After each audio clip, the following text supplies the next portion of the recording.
Since you've been president, have you grown in your faith? Do you pray? Do you pray often? Yeah. You've talked a lot about religion this week. What does it mean to you? So I think maybe I have, from the standpoint that I see so much that I can do.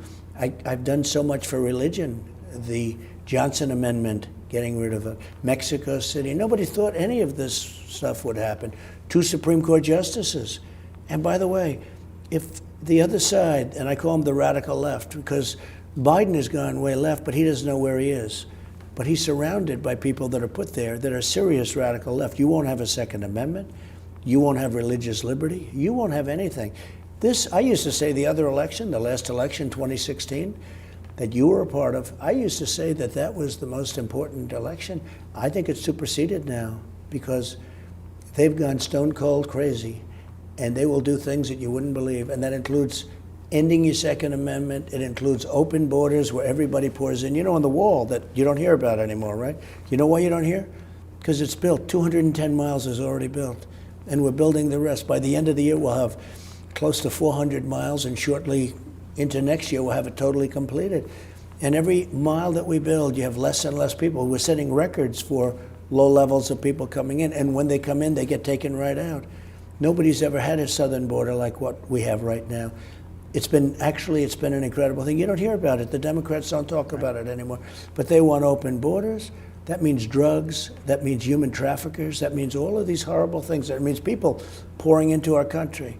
So the wall has done great. That was very hard to get. I mean, I had a party that was a Democrat party that was so against it.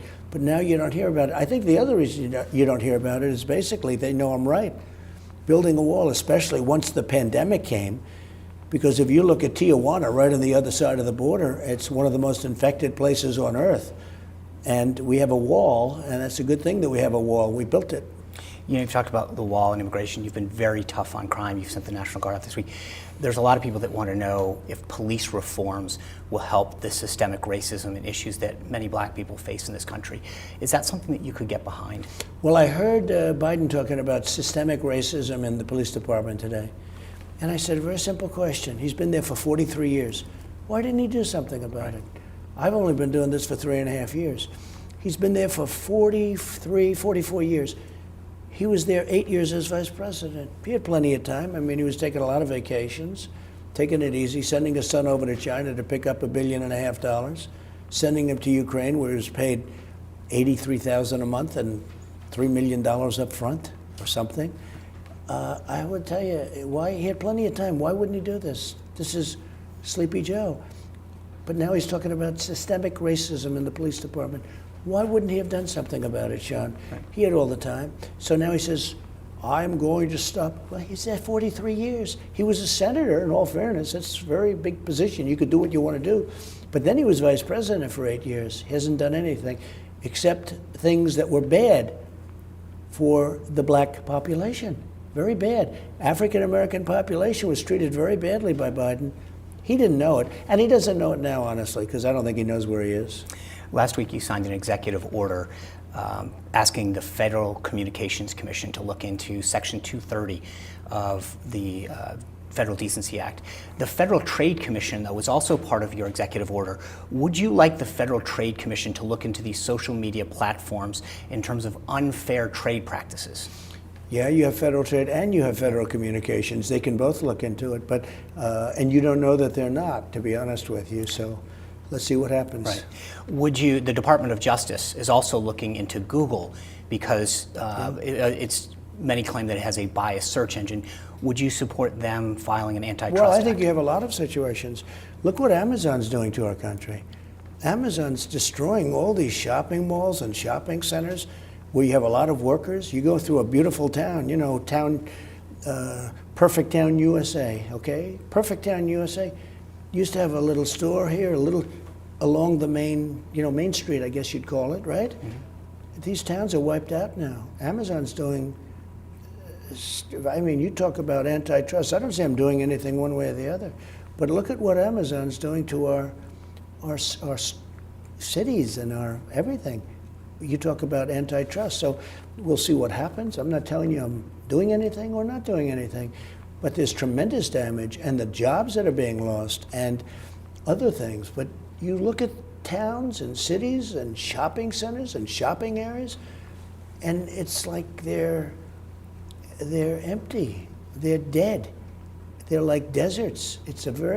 I think it's a very unpleasant thing. And they have a big tax advantage, because of the taxes. They have a big tax advantage over somebody that's paying rent and has a store and employing a lot of people and having people work. So I think that's something we'd look at too, yeah. On China, you've been very tough with your tariffs on China as a country.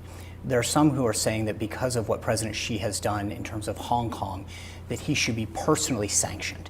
Is that something that you'd be willing to think about? I haven't thought of that. No, I haven't thought of that. How is your friendship with him? Haven't spoken to him in a while. It was very good. We did the trade deal. It was one of the great deals ever made. China was just ripping off this country. China was taking out 500 billion plus a year for many years. 500 billion, not million, 500 billion. And I changed it around. China, before the plague came in, China, again, should have never let it happen. They should have stopped it at the source, but they didn't. And the whole world was affected so badly, so devastatingly with all that death. Forget about the money, the death. But the ink wasn't even dry on the trade deal when this happened. But China, before the plague, China had the worst year they've had in 67 years. That's because of me. Now, I don't say that with pride, but what's happened is China's been ripping off our country for 30 years, for longer, but for 30 years. The World Trade Organization's been a disaster with respect to China, and so has the World Health Organization, which we've now officially pulled out of. So it's a very, very sad thing has happened with China. But they certainly took advantage of. I mean, they're considered in the world trade. They're considered a developing nation. China's not a developing nation. China's a very powerful nation, and they're developed. And we're all developing nations. We're developing too, I guess, right? I said if China's a developing nation, then we're a developing nation. But by having that status, as you understand very well, because you understand trade, by having that status, they have tremendous advantages over the United States. And it's not acceptable. And I let them all know it a long time ago, and it's happening now. I was speaking of the World Health Organization and what's going on here. We haven't heard a lot from Dr. Fauci in the last little while. A lot of these mayors and governors were all talking about social distancing and not gathering in large groups a couple weeks ago. I haven't heard a lot about social distancing and gathering since all of these large protests and riots. Isn't it interesting? Does that mean that social distancing is over? Does that mean that we don't? No, it's not over. It's like you keep away. Like, I'm glad we're a little bit closer than you. I mean, I've done some interviews with a person so far over you don't even know what they're saying. But no, it doesn't mean that. And people are we want to be back to normal, but it's a little bit soon. But I watch these protesters, and they're the ones that are all claiming social distancing, everything else. It's really interesting. They do that, and then they're jumping on top of each other by the thousands when they're screaming and ranting and raving. Which is not a good thing. I mean, we're going to have to see how that works out. It's a very bad thing. But very interesting with these liberal mayors, liberal Democrats, and governors, how they're tough as hell on keeping people locked up in their houses.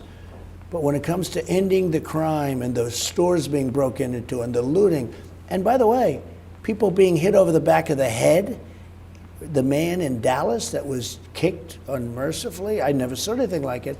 He's being kicked and beaten up and probably going to die. You look at all of this stuff. The woman who gets hit by a 2x4, nobody ever mentions that. But you look at what goes on. But the liberal mayors, they keep you locked up. But when it comes to the looting and everything, they're very weak on crime. But I think they're going to lose an election because they are weak on crime. I watched Joe Biden talking about crime the other day. He's so weak on crime, you'll never stop the problem. And I stop it. Look, I stopped it in Minneapolis, real fast. We insisted on the National Guard. It's up. It was brutal. They were, as you know, we said, took over the police department, took over the precinct. They took it over. Everybody, the cops were running. Those cops don't run. They were told to leave. They should never happen. That was a horrible signal. Super liberal mayor. He was crying. He was crying. Isn't that nice? But the mayor can't cry in cases like that. So we have a very different attitude on things. I am law and order, they're not. And if they're not for law and order, you're going to lose the country. You've always been a tough negotiator.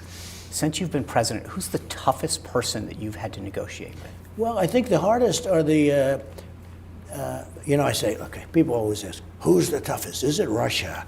Is it China? Could it be North Korea? Who's the toughest, sir? I say, the toughest is the United States of America, because we have people on the other side that are vicious.